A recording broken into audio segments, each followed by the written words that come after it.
こんにちは、斉藤直樹です。今日はリスナーさんの質問にお答えしていきます。20代、七志さんからの質問です。斉藤直樹先生、こんにちは。私は職業イラストレーターを10年ほどやっていますが、最近正気の維持が難しくて困ってきています。以前動画で、イラストレーターは自分の絵に酔っていないとダメとおっしゃっていましたが、本当にその通りだと思っていて、ある意味客観性を欠いていて、気が狂っていなければ続けられないと感じました。駆け出しの頃は、何もかも自分の好みにカスタムできるのに、自分の絵が嫌いなんて意味がわからない。俺の絵最高と思っていて、とても絵を描くのが楽しかったように思います。ですが最近、自分よりも一回り以上年下なのに、もっと上手い若手や、バズっている人気者になった後輩などを見ていると、自分の長所だと思っていたところが、どんどん大したものじゃなくなっていき、自分の絵の何がいいんだろう、自分の良いところなんて一つもない、という気持ちになってしまい、だんだんとモチベーションがなくなり、正気に戻ってしまいました。同じ絵描きの友人たちの成功に目がいって、自分の成してきたことがとても大したことなくて、情けないものに思え、とても惨めになってしまいます。何も成し遂げていなくても、別に絵が上手くなくても、俺の絵最高と思い続けるにはどのようにすればいいでしょうかとのことです。はい、七志さんご質問ありがとうございます。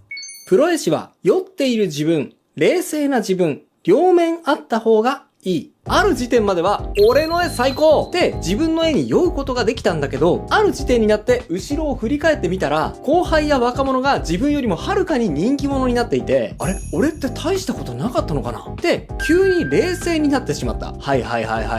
これはですね、あるあるです。このチャンネルはね、そもそもまだプロになっていない。もしくはプロになるなんて考えてもいない。そういう若者も多く見ていると思うので、七志さんの状況があまりまだよく理解できないよ。共感できないよっていう人も多いと思います。ですが、自分ももしかしたらそういう悩みを持つ日が来るかもしれないなっていう目線でこの話は聞いていただけると面白く聞けるんじゃないかと思います。七志さんにとってはね、かなり真剣に悩んでいるところだと思うので、面白がれっていうのは本人にとっては酷かもしれませんが、でも周りからしたらね、サンプルの一つっていうぐらいが正直なところだと思うので、七志さん本人もね、そう思っておいた方が、自分に起きているのは結構あるあるの中の一つで、なんか自分もその段階に来れたんだなくらいに少し冷静に思って聞けるかもしれません。でですね、最初にまず七志さんにお伝えしたいのは、俺最高って酔っている自分がいる一方で、俺って別に大したことねえなっていうものすごく冷めた自分もいた方がいいってことですね。いた方がいいっていうか、そういう冷静な見方もできないと、そもそもプロとして生き残っていけないと思うので、七志さんはプロとして至極真っ当なルートを辿っているとも思いますね。だって冷静に考えてみてください。ものすごく競合ひしめき合う絵の世界にあってですね、実際問題確率的に考えて、俺の絵がナンバーワン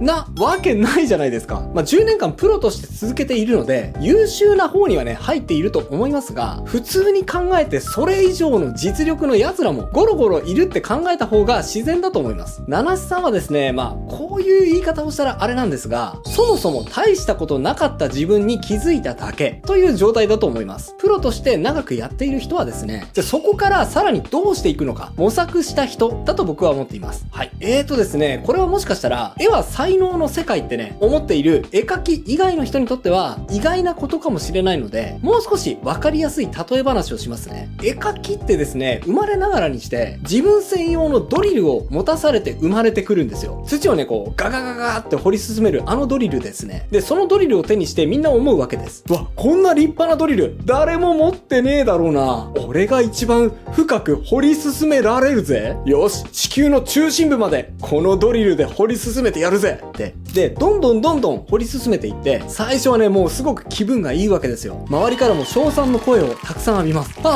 なんて素晴らしいドリル。あんなドリル憧れるわ。私もあんな風に掘ってみたい。とかなんとかね、もてはやされて、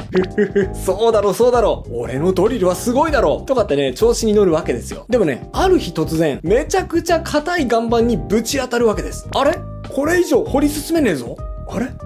で、そこで途方に暮れていると、後ろからね、威勢のいい声が聞こえてくるんですよ。先輩やっと追いつきましたよ、先輩。いやー、先輩のドリル、すげーって思ってましたけど、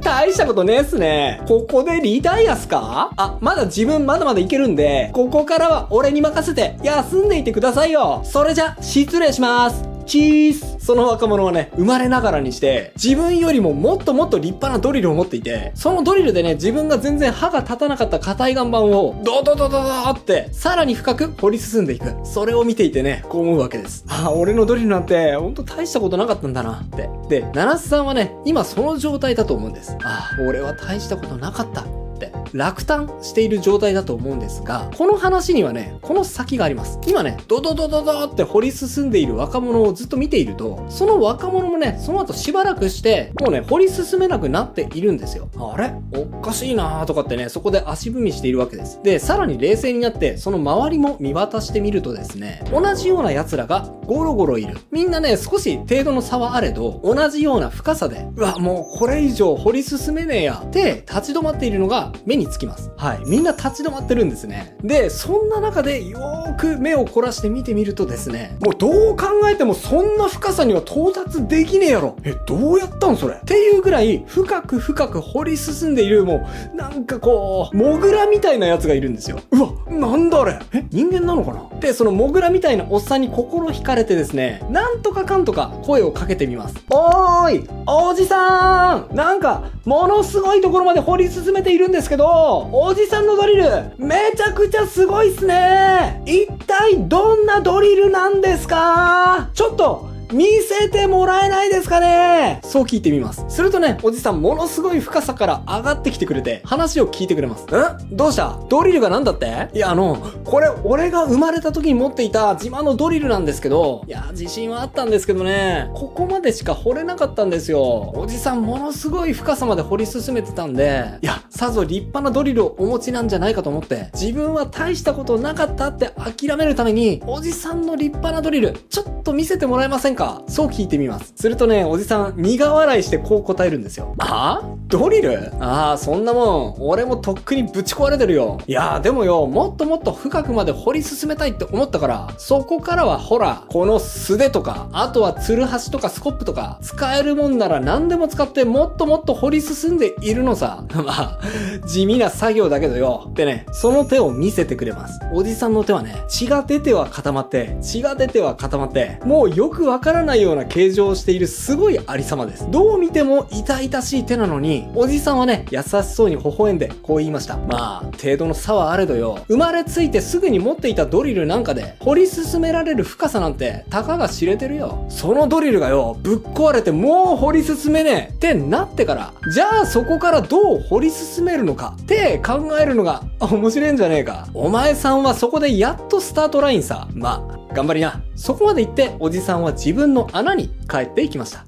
ドリルを改良するのか、ドリル以外も使うのか。ドリルの話をしたんですが、ドリルが何の比喩かっていうと、画力です。絵の力ですね。七瀬さんはですね、ここで大きく分けて、2つの選択肢があると思います。自分が持っているドリルを改良して、一旦ドリルだけで掘り進んでいくのか、それともドリルだけにこだわらずに、他の道具も併用して掘り進んでいくのかっていうことです。ドリルを改良するっていうのは、つまり絵柄を変えたり、画力アップを図ったりしながら、表現力を増すような努力をするってことですね。実際ですね、僕も30歳の時にこれを試しました。僕はですね、29歳の時に、もしかしたら七瀬さんと同じぐらいの年で行き詰まりを感じていました。その時にですね、1個年下の絵師が、調子よくね、ドドドドドって掘り進んでいたので、うわ、牛さんすごいっすね。俺も頑張って掘り進んできたんですけど、ちょっとこの辺で限界みたいなんで、牛さんの掘り方勉強させてもらっていいっすかって言ってですね、今イケイケの穴の掘り方を勉強させてもらったことがありました。僕はですね、そこで勉強させてもらったおかげで、その先7年ぐらい、ドリルのみで穴を掘り続けることができました。で、もう一方の方向性。ドリルだけに頼らずに、他の道具も併用するやり方なんですが、これは要するに、絵以外のものにも頼ってみるっていうことなんですね。で、僕は遅かれ早かれ、プロとして絵を続けていくには、絵以外の表現も同時に学ぶ必要があると思っているタイプです。っていうのはですね、絵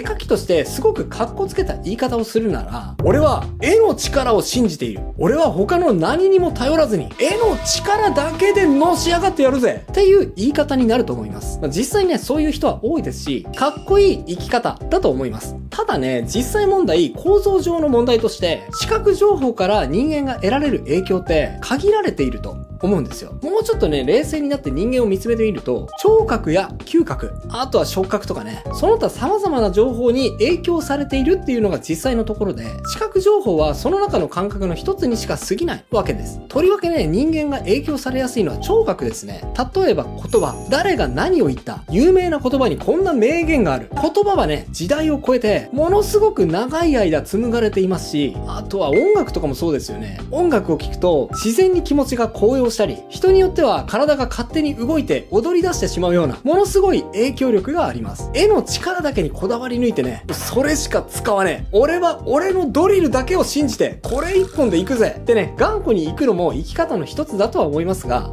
俺の専門外ではあるけど、ちょっと他の掘り方も試してみるかって言って、他のやり方も取り入れてみた方が、もっともっと深く深く掘り進められる場合もあると思うんです。いや、もちろんね、自分に向いている表現をドンと中心に据えるのは大事ですよ。もう絵だけじゃ無理だっていうんで、もういきなりね、歌手に転向したり、役者に転向してうまくいく人っていうのは、もっと少ないと思います。10年ぐらい掘り進めた穴から、急にね、こう、地上に出ようとしたら、上昇負荷でね、致命傷を追いかねないと思います。そうじゃなくてね、あくまで絵を中心に据えて、じゃあこれに言葉っていう表現を付け足したらどうなるだろうか。漫画とか、あとは絵本とかエッセイとかかな。じゃあこれに音楽を付け加えたらどうなるだろうか。それならミュージックビデオとか、あとはインスタレーションみたいな方向性も面白いかもしれない。でね、様々な方向性が見えてくると思います。絵が上手くなくても、俺の絵最高って思える方法。はい。でね、最後に、絵が上手くなくても、俺の絵最高って思える方法があれば教えてください。っていう質問があったので、それに答えようと思うんですが、はい。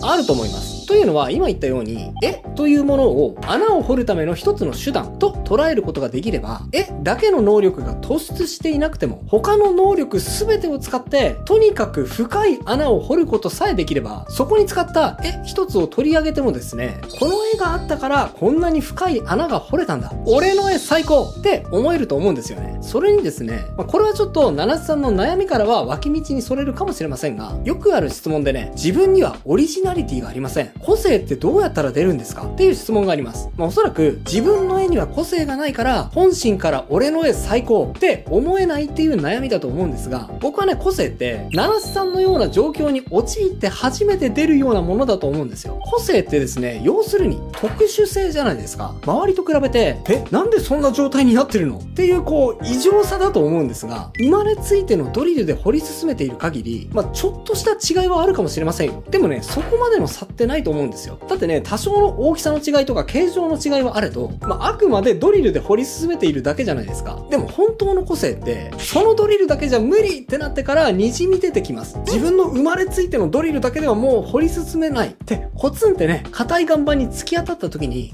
でもまだ穴を掘り続けたい。どんな道具があるだろう。このツルハシと、あとはスコップと、あとは硬い岩盤を割る時には、このハンマーもいるかもしれない。あれも使える、これも使えるってね、自分にくっつけている間に、他から見た時にね、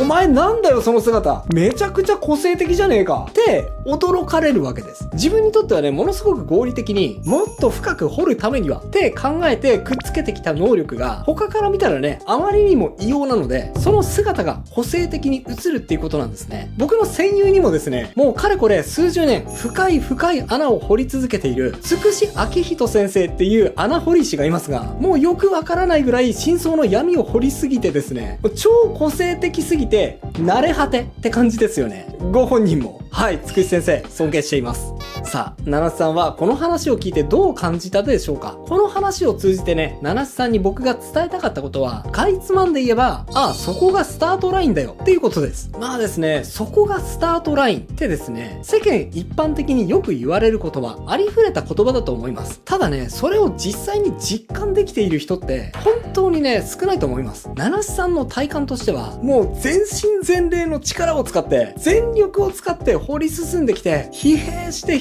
て、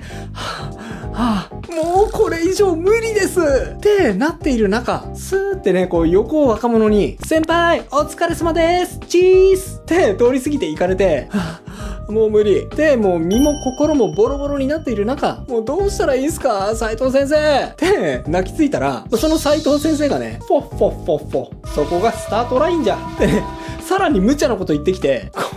こいつどうしてくれようかって状態だと思うんですが、はい。実際問題そういう状態なので、諦めてください。まあね、七瀬さんは10年以上プロとして、絵というドリルで穴を掘り続けてきたということで、資質はね、もう十分にあると思います。さあ、じゃあここからどうやって穴を掘り続けていくのか、七瀬さんが自分のドリルを進化させるのか、それとも他の色々な道具を駆使して穴を掘り続けていくのか、楽しみにしています。諦めないで応援しています。ということで、いかがだったでしょうか。今回はですね、プロ絵師10年続けてきた人にとっての、なんというか、真相の悩みってことだったので、プロじゃない人にとってはね、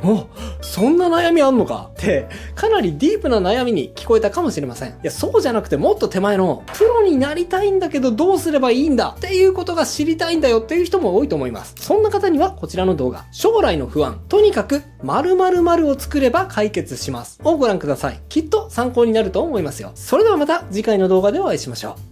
う。バイバイ。